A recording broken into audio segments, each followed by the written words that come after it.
মামুনুল হকরে গ্রেফতারের হুমকি দেওয়ার না, মূলত মুসলমান হকলের মেরুদণ্ডে আঘাত করার হুমকি দেওয়ার।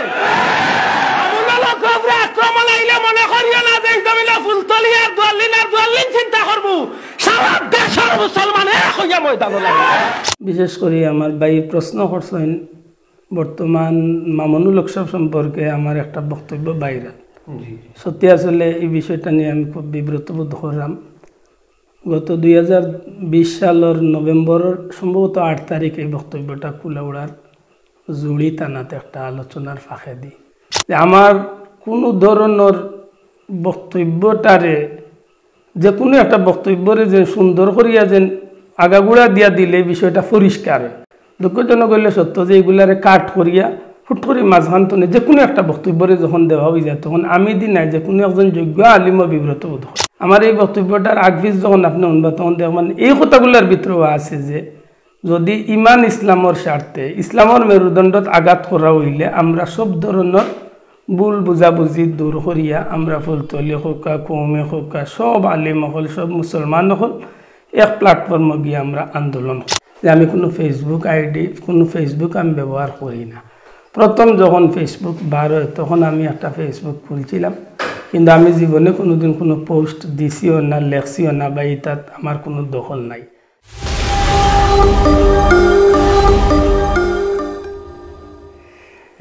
আসসালামু আলাইকুম দর্শকবৃন্দ, আমরা আজকে গ্রাম বাংলা 24 ইউটিউব চ্যানেল এবং পাবেল গ্যালারি এবং ইসলামিক টিভি পোর্কের পক্ষ থেকে আমরা বিশেষ সাক্ষাৎকার নেওয়ার জন্য এসেছি সিলেটে জনপ্রিয় ইসলামিক স্কলার এবং ইসলামিক বক্তা জনাব আব্দুল্লাহ হাজিয়াদি সাহেবের কাছে। ওনার কাছে আমরা বিভিন্ন প্রশ্ন এবং বর্তমানে সমসাময়িক কয়েকটি বিষয় আমরা জানতে চাবো।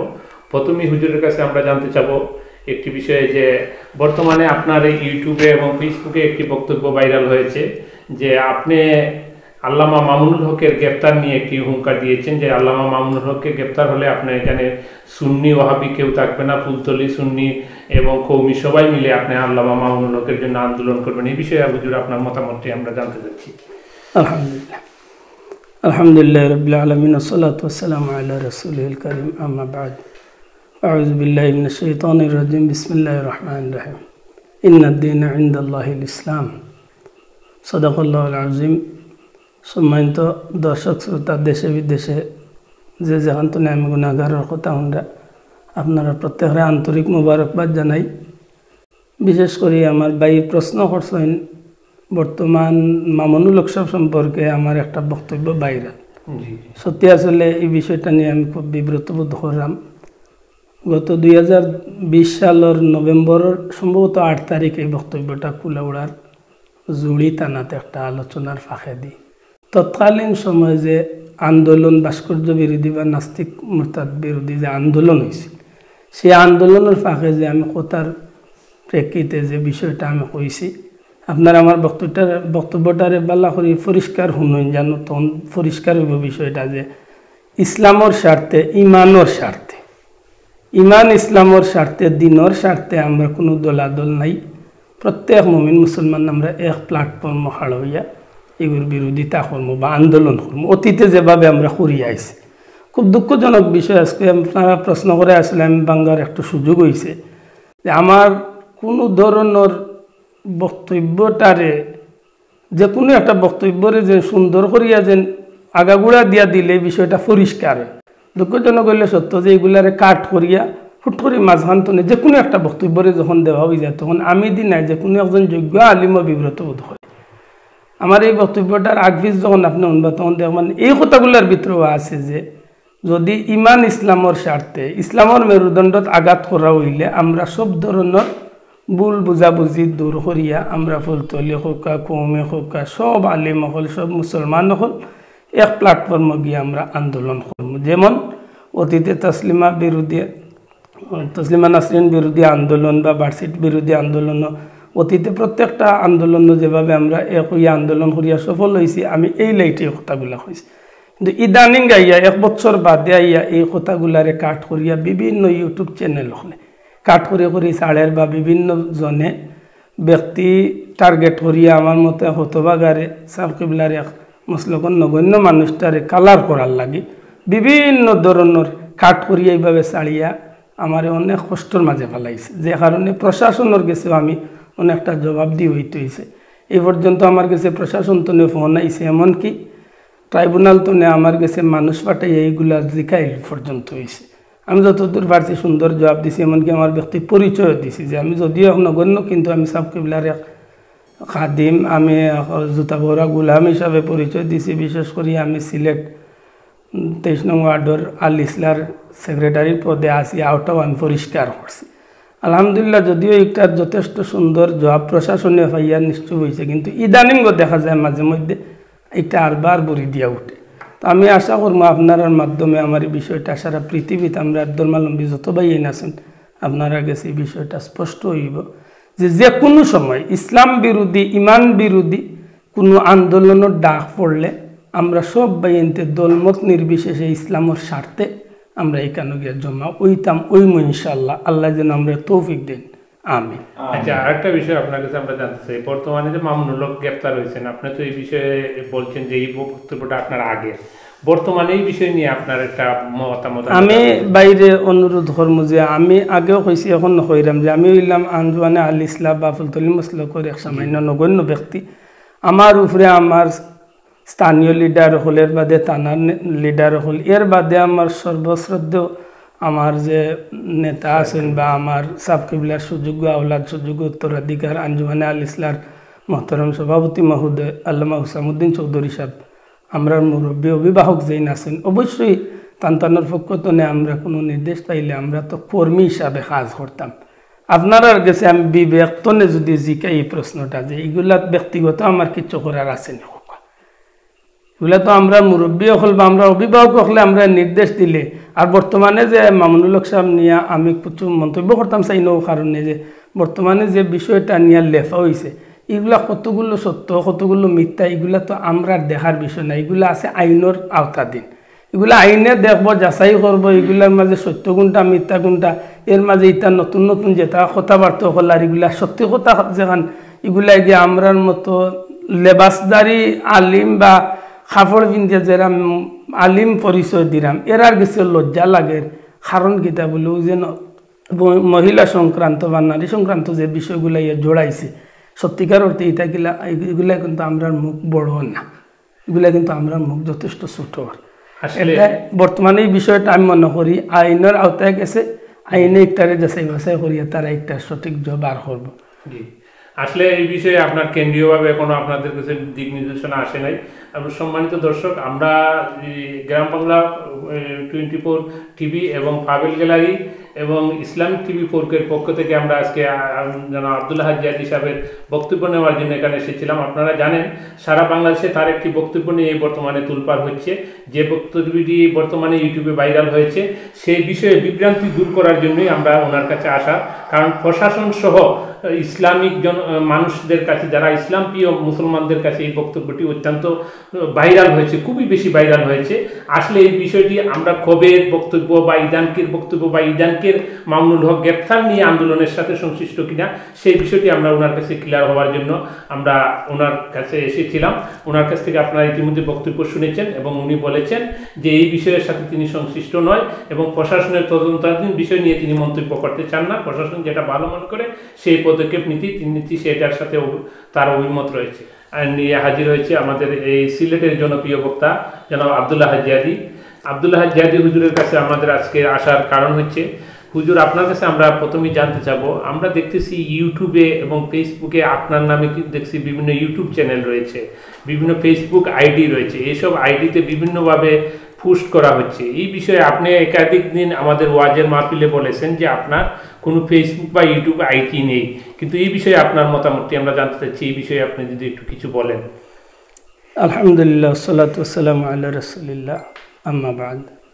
আমি ধন্যবাদ মুবারকবাদ জানাই দেশ এবং বিদেশে যত দিনই ভাই বোন সকল আছেন প্রত্যেকের আন্তরিক মুবারকবাদ জানাই। বিশেষ করে সাথে সাথে আজকে পবিত্র 20 রমজান, আজকে থেকে পৃথিবীর বিভিন্ন প্রত্যেকটা জামে মসজিদে লক্ষ লক্ষ আল্লাহর মেহমান বান্দা হল আল্লাহর খুশি করার লাগি ঢুকছেন। প্রত্যেকের হাজিরির আল্লাহ যেন কবুল করেন, পাশাপাশি তারা উসিলা আল্লাহ যেন আমরা মাফ করে দিন, আমিন।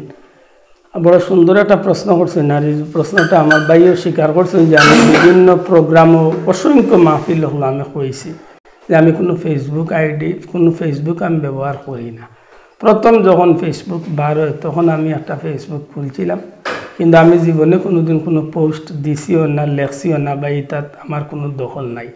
আর ইউটিউব চ্যানেলের তো প্রশ্নই উঠে না, কারণ আমি এটা যেহেতু মোবাইল বা ইন্টারনেট জগতে আমি একজন শিশু ধরা যায়, আমি জগত কোনো কিছু জানি না, যে কারণে আমি এই বিষয়টা নিয়ে অত্যন্ত দুঃখিত যে আজকে ইউটিউবের জগতে ঢুকার লগে লগে টুকরা টুকরা টুকরা টুকরা বক্তব্য হল আব্দুল্লাহ জিয়াদির, তাও খুব কষ্ট লাগে ও কারণে 1.5 ঘন্টা 2 ঘন্টা, কোনো সময় দেখা যায় 2.5 ঘন্টা 3 ঘন্টা বক্তব্য দিলা। এই 3 ঘন্টা বক্তব্য তো 2 মিনিট বা 5 মিনিট কোনো একটা প্রাসঙ্গিক কথাত গিয়া একটু শ্রোতাগুলোরে খুশি করার লাগে শরীয়তসম্মতভাবেও যদি 2-1 কথা কইলা, তো আপনি 1.5 ঘন্টা 2 ঘন্টার বক্তব্য না দিয়া শুধুমাত্র ও হাসি খুশির অনেকটা দিয়া আমার মতো এখন আল্লাহরে সমাজের মাঝে কলঙ্কিত করা। অনেক মানুষে খারাপ মন্তব্য, দেশ বিদেশ তো অনেক ফোন হল যেগুলা গিয়া সত্যিকার অর্থে নিজের কাছে খুব খারাপ লাগে। এটা আমি আজকে আশা করবো আমার এই কথাগুলা দেশে বিদেশে যে ভাই বই নকলে হুনরা আপনারা স্পষ্ট এই কথাখান মনে রাখা উচিত। প্রশাসনের বাইন তো এই কথাখান আশা করি শুনলে খুশি হইবা যে আমি কোনো ধরনের ফেসবুক ইউজ করি না, আর আমার ইউটিউব চ্যানেল বলতে কোনো চ্যানেল নাই। অতএব আমার বক্তব্য পাবেল গেরায় হোকা, ফোরকে হোকা, ইকরা টিভি হোকা, বা আপনার যে টিভি গ্রাম বাংলা টিভি হোকা, দেশে বিদেশে যত টিভি হল বা যত ইউটিউব চ্যানেল হল আছে সবর কাছে আমার বিনীত অনুরোধ হইব আপনারা দয়া করি আমার টুকরা টুকরা করিয়া ছাড়বা না। কারণ যেহেতু আমি আপনারা এক দিনই ভাই, আমার মান সম্মান ইজ্জত পাশাপাশি আমার কারণে আমার সাহেব কিবলা আমার পীর মুর্শিদুল তলি সাহেবের মান সম্মান ইজ্জত জড়াইয়া আছে, যে কারণে আমি আশা করবো আমার কারণে অন্তত পক্ষে আমার পীর মুর্শিদের ইজ্জতের মাঝে হানি হোক এখানটা কোনো সময় যাতে না হয়। আমার আপনারা গেছে বিনীত অনুরোধ আমার এই কথাখানটা একটু লক্ষ্য রাখবা। আর আরেকটা কথা স্পষ্ট জানার দরকার, আমি সম্পূর্ণ বক্তব্য যে কোনো বক্তব্যের সম্পূর্ণ বক্তব্যের দায় আমার উপরে, আমি কোনো টুকরা টুকরা বক্তব্যের দায় নিলাম না, নিতাম নাই। কোনো ফেসবুকে কোনো বক্তব্য ছাড়লে এগুলোর দায় আমার উপরে নাই। এই কথা আপনারা স্পষ্ট জানাইয়া দিলে খুশি হইম। আর প্রত্যেক ভাইয়ের ধরে আমি আন্তরিক মুবারকবাদ জানাই আমার মতো অনগণ্যরে আপনারা এই জোর ডাকার লাগে। আল্লাহ আপনারা সুস্থ শান্তিতে খুশিতে রাখুক, আমার লাগে দোয়া করবেন। অনেক সময় সরকারের পক্ষের বক্তব্য বিপক্ষে চলে যায়, কাট বক্তব্য অবশ্যই আপনার মেইন কথাকে বাদ দিয়ে দেওয়া হয়। খালি এগুলা নাই ভাই, আরো লক্ষ্য করুক কুরআন শরীফ এগুলা কিছু আয়াত আছে যে আয়াতগুলার যদি অর্ধেক আপনি আলোচনা করেন আর অর্ধেক আলোচনা করেন না। যেমন একটা আয়াত, হে ইমানদারগণ তোমরা নামাজের মধ্যে যাইও না বা নামাজে তোমরা যেও না, মানে এই পর্যন্ত যদি আমি যদি আলোচনা করি যে আপনি নামাজে যাই না জানো, এরপরের খান না হইয়া যদি ওখান খালি আলোচনা করি দে আপনি আমার মোল্লা বা মেয়াসা হুজুরের জগতেও রাখতা না হইবা এই কোন জাতের মোল্লা ইলে নমাজও যাইবার না যাইবার লাগে হর, অথচ এইগুর বাদে আছে খেনে যাইতা না, মদ্যপ অবস্থায় মদ খাওয়া অবস্থায় আপনি নামাজও যাইতা না। হিকান যদি পুরা না লাগাইয়া খালি অর্ধেক আমি অর্থ তুলিয়া দেয় তখন আপনার পক্ষে একটা বিভ্রান্তিও না সত্যিকার সুন্দর বিভ্রান্তিও। আমি দিনাই আমার পীর মুর্শিদের যোগ্য উত্তরাধিকার আঞ্জমানে আল ইসলার মোহতারাম সভাপতি মহোদয় হুসামুদ্দিন চৌধুরী সাহেবের মতো ব্যক্তিরও বক্তব্যরে কাট করিয়া অনেক বিভ্রান্তি চড়ানি হয়। এইভাবে আমরা মসলকর বা যোগ্য দেশ বিদেশি যোগ্য আলিম মখলর বক্তব্যরে কাট করিয়া কিন্তু অনেক বিভ্রান্তি চড়ানি। আমার যে একটা বক্তব্য আপনারা জানেন যে সারা পৃথিবীত আলোড়ন সৃষ্টি হয়েছে যে আব্দুল আহাদ এত বড় খারাপ হইল যে হযরত উমর রাদিয়াল্লাহু তাআলা নুনিয়া এত খারাপ মন্তব্য হলো। কসম আল্লাহ সাক্ষী রাখিয়া হই যে আমি উমর রাদিয়াল্লাহু তাআলার ইজ্জত কমানির লাগিয়ে কথাগুলা হই। হ্যাঁ আমার ভাষাটা খারাপ কিন্তু আমার উদ্দেশ্য খারাপ নাই, আমার কথা কইতে গিয়া হয়তো একটু বেসুন্দর হয়েছে, কিন্তু এই বক্তব্যটার আগফিস যখন আপনি দেখবা যে আমি হযরত উমর রাদিয়াল্লাহু তাআলার শান কি সুন্দর আলোচনা করার চেষ্টা করছি, যদিও আমি বেশি সুন্দর করে কইতে পারি না বা এই যোগ্যতা আমার মাঝে নাই, কিন্তু আমার মন দিয়া আমার তৌফিক দিয়ে আমি চেষ্টা করছি। হযরত উমর রাদিয়াল্লাহু তাআলা আগে আসলা জিরো আর পরে আল্লাহ তান্ডে কিভাবে হিরো বানাইছে, কত উচ্চ মর্যাদায় নিয়ে তান্ডে তুলছে। যেহেতু নবীজিও ফরমাইছেন এই কথা আমার এই বক্তব্যত আছে, কিন্তু ইগেলা দিছে না যে নবীজিও ফরমাইছেন যদি আমার পরে আল্লাহ কেউরে নবী বানাইবার ইচ্ছা করতা তে আমার উমরে আল্লাহ নবী বানাইলাম। এই বক্তব্যের ভিতরে একটা আছে, কিন্তু হিগুলা না দিয়া আমার হুফ এলাকার 2-4টা কথারে কাট করিয়া আমার সারা দেশ বিদেশ অনেক বিব্রতকর অবস্থার মাঝে ফেলাইছে। এই কারণে আমার বিনীত অনুরোধ, আমি আবারও কইরাম, আমার কোনো ফেসবুক নাই, আমি ফেসবুক চালাইও না, পাশাপাশি আমার কোনো ইউটিউব চ্যানেলও নেই। এটা আমার বিনীত অনুরোধ, দেশে বিদেশে যারা আমার কথা শুনবা, আপনারা আমার দিনই ভাই হবেন, আপনারা আমার দিকে না চাইয়া অন্তত পক্ষে আল্লাহ রসুল্লার এক সুন্নতির লেবাস আমার শরীর ওখানদার লক্ষ্য করিয়া আমি আশা করবো আপনারা আমার প্রতি একটু সহানুভূতিশীল হইবা। আল্লাহ আপনারা প্রত্যেকের দুনিয়া এবং আখেরাতের জাযা দান করবা।